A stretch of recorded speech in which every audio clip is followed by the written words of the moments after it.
yang merugikan kita semua. Malah dapat mengecap nikmat kemakmuran ekonomi, kestabilan politik dan keamanan negara. Alhamdulillah, berkat perpaduan rakyat, Malaysia mengorak langkah ke hadapan sebagai sebuah negara yang miskin pada tahun 1957 kepada sebuah negara yang kini berada di ambang negara maju. InsyaAllah, jika kita semua sebagai rakyat dapat bersatu padu dan berusaha dengan lebih gigih meningkatkan pencapaian dalam semua bidang, Malaysia akan menjadi sebuah negara maju apabila fajar tahun 2020 menyingsing, insya-Allah. Namun, kita perlu ingat bahawa kejayaan kita memelihara perpaduan dalam kalangan rakyat berbilang kaum dan agama bukanlah satu-satu yang boleh diambil mudah. Kata orang putih, cannot be taken for granted. Tidak boleh diambil mudah.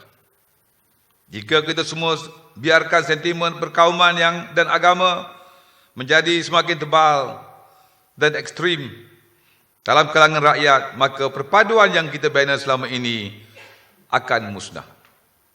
Perpaduan yang kita bina selama ini akan musnah jika kita tidak bersedia. Yang bakal muncul adalah sikap permusuhan dan benci-membenci sesama rakyat yang akan menyebabkan perpecahan dan melemahkan kita sebagai sebuah negara bangsa yang merdeka. Betapa banyak negara yang terjerumus dalam kancah perang saudara dan pergolakan yang berpanjangan akibat permusuhan dalam kalangan rakyat yang disebabkan oleh perbezaan etnik dan agama. Pada ketika itu, kemerdekaan negara daripada cengkaman penjajah sudah hilang maknanya. Setelah 57 tahun merdeka, amat wajar sekali kita melihat secara lebih mendalam bagaimana perpaduan negara kita dapat diperkukuhkan lagi. Lebih-lebih lagi pada masa itu, kita sedang berhadapan dengan cabaran yang bukan sedikit. Ledakan teknologi maklumat telah membawa satu fenomena baru di mana kebebasan bersuara terutama di laman sosial semakin sukar untuk dikawal. Dahulu ada email, itu pun dah banyak dah boleh tulis. Sekarang lepas tu ada SMS. Sekarang SMS tak laku lagi kerana kena bayar. Lebih murah WhatsApp. WhatsApp pun 50 orang saja kumpulan. Lebih hebat lagi Telegram. Telegram yang tak perlu pergi ke pejabat pos. Kerana orang kata, saya beritahu kawan saya guna Telegram. Dia kata, mana boleh Telegram hari Ahad? Pejabat pos tutup, kata. Ada juga yang tak tahu. Tapi bukan guru. Ini orang kampung. Guru tahu. Tambahan pula dengan Facebook, Twitter, hologram dan sebagainya. Kini amat mudah bagi individu-individu yang tidak bertanggungjawab membuat komen dan menyentuh sensitiviti kaum atau agama tertentu sehingga tercetusnya ketegangan dalam masyarakat. Komen-komen negatif yang seperti ini mudah menjadi viral di media sosial yang akhirnya berpotensi mewujudkan perasaan benci-membenci antara kaum dan juga antara agama. Sekiranya perbuatan ini tidak segera dibendung, kita akan berhadapan dengan situasi yang semakin sukar untuk mengekalkan keharmonian dan perpaduan kaum di negara kita. Sebagai warga pendidik, tugas kita yang paling utama ialah untuk memastikan sistem pendidikan negara kita ini dapat memainkan peranan yang lebih berkesan dalam memupuk semangat cintakan negara. Jangan ada lagi bendera terbalik, bakar bendera, perkara menghina lagu negaraku, lagu negara kita. Kerana kita perlu mewujudkan satu identiti nasional dan membina sebuah masyarakat yang benar-benar bersatu padu dalam realiti yang semakin mencabar. Dalam konteks ini, sudah sampai masanya kita menilai secara lebih mendalam dan menyeluruh tahap perpaduan yang wujud dalam kalangan murid pelbagai kaum di antara sekolah-sekolah di negara kita, kerana perpaduan bermula dari sekolah. Walaupun ia bermula sebelum itu lagi, tapi institusi pertama yang diikuti oleh pelajar-pelajar ialah sekolah, sama ada sekolah ataupun prasekolah. Apabila setiap sekolah, apakah setiap sekolah di negara kita termasuk sekolah kebangsaan, sekolah jenis kebangsaan dan sekolah-sekolah swasta menyediakan suasana yang kondusif untuk semua murid daripada pelbagai kaum bergaul dan bermesra sebagai warga negara, menghormati perbezaan serta menghayati arti perpaduan. Untuk menuntut kita melihat secara lebih serius peranan sekolah dan guru-guru di dalam memupuk perpaduan, Kementerian Pendidikan telah melaksanakan program rancangan integrasi murid untuk perpaduan ataupun REMOP sebagai platform untuk murid daripada pelbagai aliran sekolah dan kaum berkenalan dan bergaul sesama mereka. Mengambil kira keadaan polarisasi kaum yang disebabkan oleh kewujudan aliran persekolahan yang berbeza, program REMOP merupakan satu wahana penting untuk memupuk perpaduan dalam kalangan murid pelbagai kaum di Malaysia. Namun, bagi memupuk perpaduan yang lebih lestari di sekolah-sekolah di negara kita, sudah sampai masanya kita memberi tumpuan terhadap pelaksanaan program-program bercirikan perpaduan yang berterusan menerusi aktiviti-aktiviti harian di sekolah.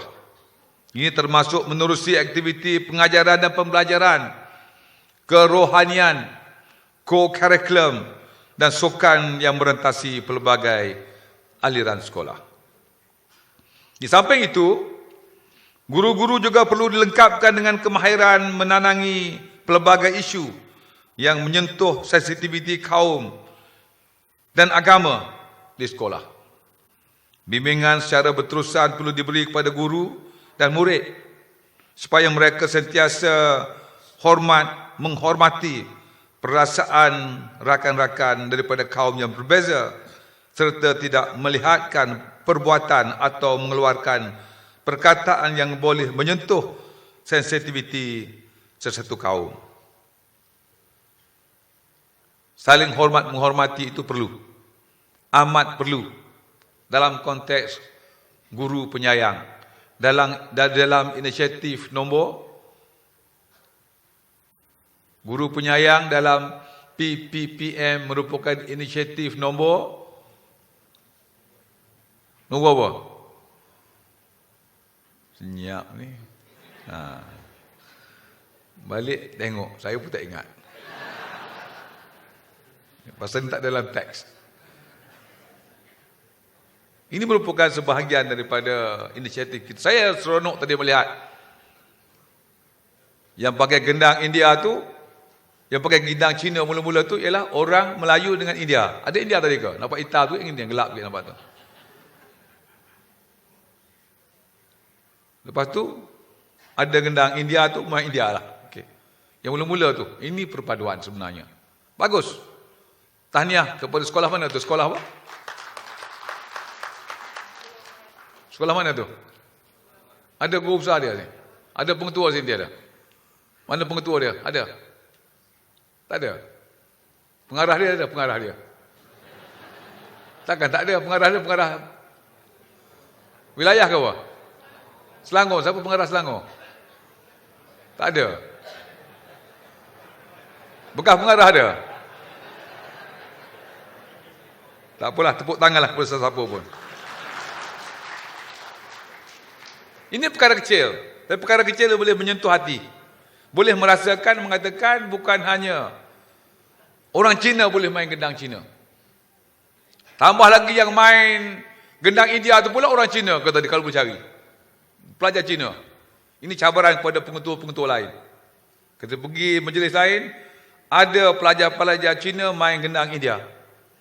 Ada pelajar-pelajar Cina ataupun India main tadi kompang. Kompang lebih senang sekali tengok tadi. Lepas tu menari sikit, lagi hebat nampak. Ini perkara-perkara kecil sebenarnya yang boleh melahirkan perpaduan di kalangan kita semua, saling hormat menghormati. Dan inilah yang diajar oleh agama Islam sebenarnya dan agama-agama yang lain. Saya pernah mengatakan pentingnya yang kita sentiasa baca Ar-Rahman Ar-Rahim itu ialah sifat penyayang yang harus ada di kalangan kita semua. Bukan hanya di kalangan guru-guru, tapi juga di kalangan murid-murid. Di kalangan kita di antara kaum, antara etnisiti. Jika ada sifat Ar-Rahman Ar-Rahim ataupun penyayang tersebut, akan wujudlah saling hormat menghormati di kalangan kita semua. Mereka juga perlu sentiasa didedahkan dengan adat resam. Tadi, gendang tengok sekali, campur tak campur, campur lagi tak hebat lagi. Campur lagi Melayu main Cina, gendang Cina, Cina main gendang India, India main gendang Melayu. Siapa pengetua nak sahut cabaran ni angkat tangan? Siapa dia? Tak ada seorang pun. Takkan dia takut pasal KP sini, kalau KP tak ada tak apa semua ni. Supaya kita dedahkan dengan adat resam, budaya serta kepercayaan pelbagai kaum dengan tujuan supaya mereka menghormati kerencaman budaya dan juga agama yang wujud di negara kita. Bila saya tanya mereka, apa itu Malaysia, dia kata truly Asia. Itu semua dalam seluruh dunia mereka mengetahui. Dan kita gambarkan melalui tindakan-tindakan yang bermula di sekolah-sekolah. Selain itu, penghayatan terhadap sejarah negara serta prinsip-prinsip asas perlembagaan dan juga rukun negara Malaysia perlu sentiasa diperkukuhkan di kalangan murid-murid. Ini termasuk aspek-aspek penting perlembagaan persekutuan seperti memahami Islam sebagai agama persekutuan serta hak bagi penganut-penganut agama lain untuk mengamalkan agama masing-masing dalam keadaan aman dan harmoni. Memahami Islam sebagai agama persekutuan, tapi orang lain boleh mengamalkan agama mereka dalam keadaan yang aman dan harmoni. Saling hormat menghormati lagi. Bahasa Melayu sebagai bahasa kebangsaan serta hak bagi setiap kaum untuk mempelajari bahasa ibunda masing-masing. Kita tahu apa bahasa kebangsaan kita. Kita cuba belajar bahasa kebangsaan. Jangan kita rakyat Malaysia pun tak boleh berbahasa kebangsaan. Dan orang Melayu juga, orang Bumiputera juga perlu memberi hak kepada bangsa-bangsa lain untuk mempelajari bahasa mereka, bahasa ibunda mereka. Kedudukan orang Melayu sebagai dan kedudukan istimewa orang Melayu dan anak negeri Sabah dan Sarawak serta hak-hak yang sah bagi semua kaum. Kedudukan istimewa Raja-Raja Melayu jangan disangkalkan. Hak mengenai kewarganegaraan dan jaminan kebebasan individu berlandaskan kepada undang-undang. Ini saya percaya akan diolah oleh kertas-kertas kerja pada hari ini. Kesemua aspek penting ini merupakan hasil persetujuan di antara kaum yang dicapai sebelum merdeka dan kini termaktub di dalam perlembagaan. Is constitutional. Termaktub dalam perlembagaan. Perlembagaan. Kalau kurang faham. Kadang-kadang saya ulang kerana untuk memberi penekanan. Kadang-kadang kita tak faham atau buat tidak faham. Apa artinya perlembagaan kepada sebuah negara jika ianya tidak dihormati dan tidak diikuti? Kacau bilaulah kita.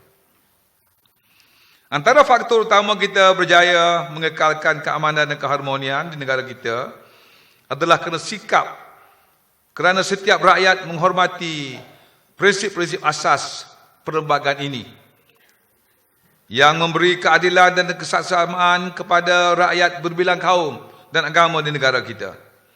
Justeru adalah amat penting bagi warga pendidikan yang untuk memberi pendedahan serta bimbingan kepada yang secara berterusan kepada murid serta asas-asas perlembagaan yang selama ini menjamin keharmonian dan kerukunan dalam hubungan antara rakyat berbilang kaum dan agama di negara kita. Sehubung dengan ini, saya amat berharap Pusat Pendidikan Kenegaraan Institut Aminuddin Baki di bawah Datuk Haji Khairil bin Haji Awang, tepuk tangan lagi kepada dia, yang dapat menjadi penggerak utama program latihan dan kesedaran mengenai asas-asas kenegaraan dan perpaduan dalam kalangan warga pendidikan di negara kita. Dalam usaha kita untuk melahirkan murid yang cintakan negara. Murid yang cintakan negara dan menghayati semangat perpaduan. Ilmu mengenai asas-asas kenegaraan dan kemahiran mengurus perpaduan mesti dijadikan sebahagian penting dalam latihan profesional keguruan dan pemimpin sekolah di Malaysia. Program-program latihan kenegaraan dan perpaduan tidak boleh lagi dilaksanakan secara ad hoc, tetapi mesti dilaksanakan secara profesional dan dijadikan teras utama program-program latihan guru pra-perkhidmatan dan dalam perkhidmatan di Kementerian Pendidikan. Pusat Pendidikan Kenegaraan yang diwujudkan di Institut Aminuddin Baki diharapkan menjadi peneraju kepada program peningkatan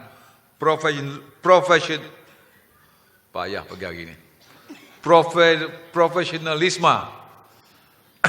Kena betul kan dia. Pagi hari payah sikit. Profesionalisme guru-guru dan pemimpin sekolah dalam menerapkan kefahaman mengenai asas-asas kenegaraan dan perpaduan nasional. Saya amat berharap dan sesungguhnya berdoa semoga Konvensyen Pendidikan Kenegaraan Kebangsaan ini mencapai matlamatnya dan seterusnya memberi dorongan dan manfaat kepada seluruh warga pendidik untuk terus menyumbang kepada usaha membina Malaysia.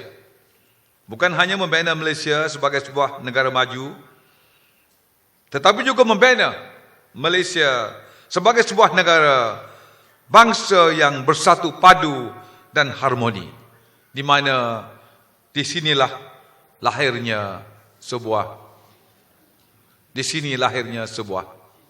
cinta. Dengan lafaz Bismillahirrahmanirrahim, saya dengan sukacitanya merasmikan Konvensyen Pendidikan Kenegaraan Kebangsaan 2014. Wabillahi taufiq wal hidayah. Wassalamualaikum warahmatullahi taala wabarakatuh.